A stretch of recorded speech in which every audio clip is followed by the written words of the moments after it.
हमारी धरती जितनी ही खूबसूरत है उससे भी ज्यादा रहस्य से भरी पड़ी है और उन्हें जानने के लिए हमारी ख्वाहिशें खत्म ही नहीं होती है। क्या आप जानते हैं हमारी धरती एक बार नहीं कई बार पूरी तरह से बर्फ में जम गई थी। बिलियन साल पहले धरती का एक दिन कितने घंटे की थी? हमारी धरती गोल नहीं है फिर भी स्पेस से गोल क्यों दिखती है? यहाँ तक कि हमारी धरती के 3 चांद है और हमें पता भी नहीं है। हमारी धरती की ग्रेविटी हर जगह सेम भी नहीं होती है।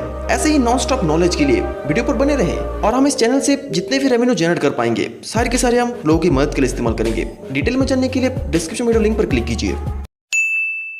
क्या आप जानते हैं कि हमारी धरती का ज्यादातर हिस्सा आयरन, ऑक्सीजन और सिलिकॉन से बनी हुई है। आप अगर धरती को उसके पाइल्स ऑफ मटेरियल से सेपरेट करते हो यानी कि अलग करते हो तो आपको 32.1% आयरन, 30.1% ऑक्सीजन, 15.1% सिलिकॉन और 13.9% मैग्नीशियम मिलेंगे। ऑब्वियसली ज्यादातर आयरन आपको धरती के कोर यानी कि केंद्र में मिलेंगे। अगर आप किसी तरह धरती के कोर में जाके उसका सैंपल ले सकते हैं तो आपको उस पे 88% आयरन मिलेंगे और अगर आप धरती के क्रस्ट की सैंपल लेंगे तो आपको 47% ऑक्सीजन मिलेंगे। हम सब जानते हैं कि हमारी धरती 70% पानी से कवर्ड है। एस्ट्रोनॉट्स जब पहली बार स्पेस में गए थे तब उन्हें ह्यूमन आइज में धरती का रंग ब्लूइश कलर की दिख रही थी, जिसकी वजह से धरती का निकनेम है ब्लू प्लैनेट। लेकिन ब्लू दिख रही थी इंसानों की आंखों से। क्या कोई और प्राणी अगर स्पेस से धरती को देखेगा तो क्या अलग दिखेगी? खैर ये तो एक मिस्ट्री है, इसमें आपका क्या कहना है?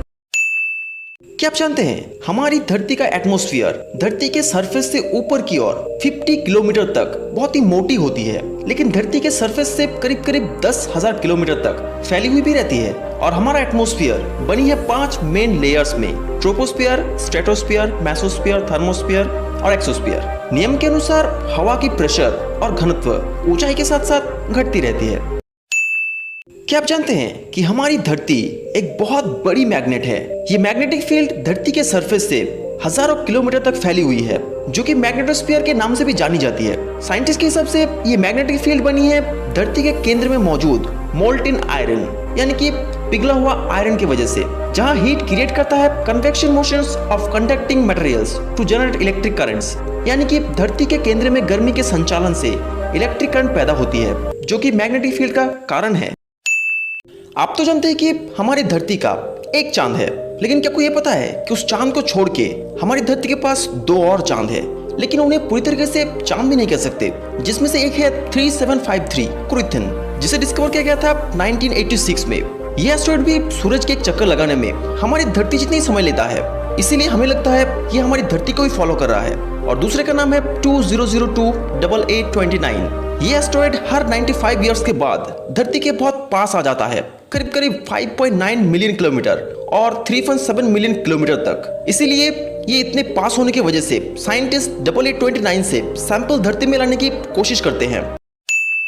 आप तो जानते हैं कि अभी तक हमारी धरती ही ऐसी प्लेनेट है जिसमें जीवन है, लेकिन साइंटिस्ट का खोज जारी है और उन्हें मार्स में वाटर और ऑर्गेनिक मॉलिक्यूल्स का एविडेंस भी मिला है। और यहाँ पर भी हमारी खोज खत्म नहीं होती। साइंटिस्ट ने शनि के चांद टाइटन में जीवन के बिल्डिंग ब्लॉक्स का भी आविष्कार कर चुके हैं। यहाँ तक कि डीप स्पेस नेब्यूला में उन्हें अमीनो एसिड भी मिल चुका है। और साइंटिस्ट के अनुमान के हिसाब से बृहस्पति के चांद यूरोपा और शनि के चांद टाइटन में जीवन का होने का संभावना है। लेकिन फिर भी हमारी धरती एकमात्र ऐसी प्लेनेट है जिसमें जीवन मौजूद है। हम तो जानते हैं कि हमारी धरती पूरी तरह से गोल नहीं है और हाँ चपटी भी नहीं है। धरती का diameter north to south pole है 12,714 किलोमीटर, पर इक्वेटर के हिसाब से यानी कि भूमध्य रेखा के हिसाब से वो है 12,756 किलोमीटर, जो कि -42.78 किलोमीटर की डिफरेंस होती है, जो कि हमारी धरती के डायामीटर का 1/300 टाइम्स होता है।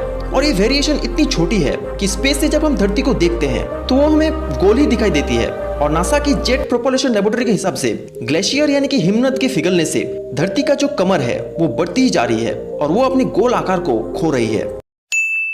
आप तो जानते हैं कि हमारी धरती की एक दिन लगभग 24 घंटे की होती है, लेकिन क्या आपको ये पता है कि हमारी ये एक दिन की लेंथ बढ़ती ही जा रही है। आज से करीब 4.6 बिलियन साल पहले जब धरती पैदा हुई थी तब उसका एक दिन था करीब करीब 6 घंटे की, और 620 मिलियन साल पहले ये इंक्रीज होकर हुआ 21.9 आवर्स की, और आज वो है करीब करीब 24 घंटे की। और ये हर 100 साल में 1.7 मिलीसेकंड तक बढ़ती जा रही है। और साइंटिस्ट ने इसका कारण ठहराया है हमारे चांद को, क्योंकि ज्वार के वक्त चांद जब धरती के पानी को खींचता है तब एक ट्विस्टिंग फोर्स यानी कि एक शक्ति पैदा होती है, जो कि धरती के रोटेशन को धीमा कर देती है। एज ए रिजल्ट हमारी दिन की लेंथ बढ़ती जा रही है, लेकिन ये इतनी कम होती है कि हम हमारे बिजी शेड्यूल में इसकी डिफरेंस को महसूस ही नहीं कर सकते। आज से करीब करीब 600 से 800 मिलियन साल पहले हमारी धरती एक बहुत बड़ी क्लाइमेट चेंज से गुजरी थी, जिसे हम आइस एज के नाम से भी जानते हैं। धरती की वातावरण इतनी ठंडी हो गई थी कि साइंटिस्ट का मानना है लगभग हमारी पूरी धरती एक बार नहीं कई बार बर्फ में जम गई थी, जिसे हम स्नोबॉल अर्थ थ्योरी के नाम से भी जानते हैं। इन सब के कारण थे ग्रीन हाउस गैसेस जैसे मीथेन, कार्बन डाइऑक्साइड। इस समय पूरी धरती पोल टू पोल बर्फ से जमी थी, क्योंकि सूरज की ज्यादातर रोशनी आइस से रिफ्लेक्ट होकर वापस स्पेस में चली जाती थी, और तब इसका टेम्परेचर था करीब करीब -50 डिग्री सेल्सियस, जो कि आज का हमारा अंटार्कटिका है। लकीली तब हम इसे फील नहीं कर पाए, पर शायद हम आगे के दिनों में एक्सपीरियंस कर पाएंगे। और आखिरी बात, इतनी ठंड में सिर्फ 2 ही चीज जिंदा रह सकते हैं, एक जिन्हें हम माइक्रोस्कोप में देखते हैं और दूसरा सिंपल ऑर्गेनिज्म। इसीलिए या तो हम खुशी खुशी मर जाएंगे या फिर अपने नेचर को बचाएंगे। ये बहुत ही मजेदार बात है कि दुनिया की सबसे सूखी जगह नॉर्थ चिली की आटाकामा रेगिस्तान, जो कि सबसे बड़ी पानी की स्रोत पैसिफिक ओशन के पास है। वाओ! चिली एरिका में साल में एवरेज रेनफॉल होता है सिर्फ 0.8 मिलीमीटर्स। ये माना जाता है कि 1972 में अचानक एक बड़ी तूफान से पहले आटाकामा की कालामा शहर में 400 साल तक कभी बारिश नहीं हुई थी। यहाँ पर ग्रीन फोटोसिंथेटिक माइक्रो ऑर्गेनिज्म जैसी जीवन है। ये या तो किसी चट्टानों में या किसी पत्थर के नीचे है। नासा के एस्ट्रोबायोलॉजिस्ट यहाँ पर आते हैं ये देखने के लिए कि इतनी एक्सट्रीम एनवायरनमेंट पे ये जिंदा कैसे है, और इस चीज की खोज में कि दूसरे प्लेनेट में जीवन किस तरह से एग्जिस्ट कर सकता है।